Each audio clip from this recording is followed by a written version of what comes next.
On the last day for filing income tax returns, New Jersey's congressional delegation is still split over last week's budget vote that stripped $38 billion out of federal spending. Some say it went too far, others that it didn't go far enough. Senior political correspondent Michael Aaron has more. The government now borrows 42 cents of every dollar it spends. Republican Congressman Leonard Lance was in Westfield and Flemington this morning to oppose federal tax hikes and federal spending. Lance voted for the budget bill last week that cut $38 billion in spending and believes much larger cuts are needed in next year's budget. Do you think there should be $100 billion worth of cuts from it?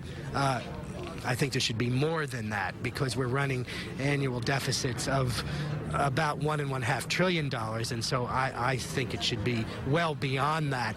I never thought I would be saying this, but I think it would be an improvement if we, quote-unquote, only had a deficit next year of $1 trillion.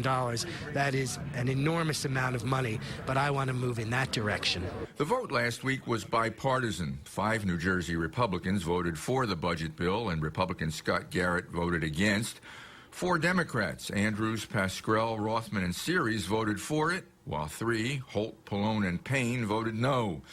Pallone says it's bad for the state.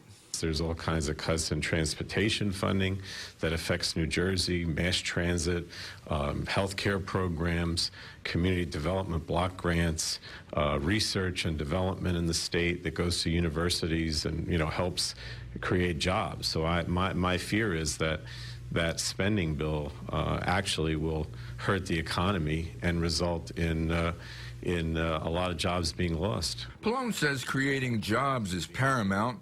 Lance says trimming the deficit is most important now that it's at $1.65 trillion. All programs, including worthy programs, will undoubtedly have to have some sort of modification given the fact that we're running these enormous deficits that, if we do not address, will mean ultimately a lower standard of living for all Americans, including the next generation. The best way to get out of the deficit, frankly, is to grow the economy. If the economy grew significantly, the deficit would ultimately go away. It's this debate that is dominating Capitol Hill right now.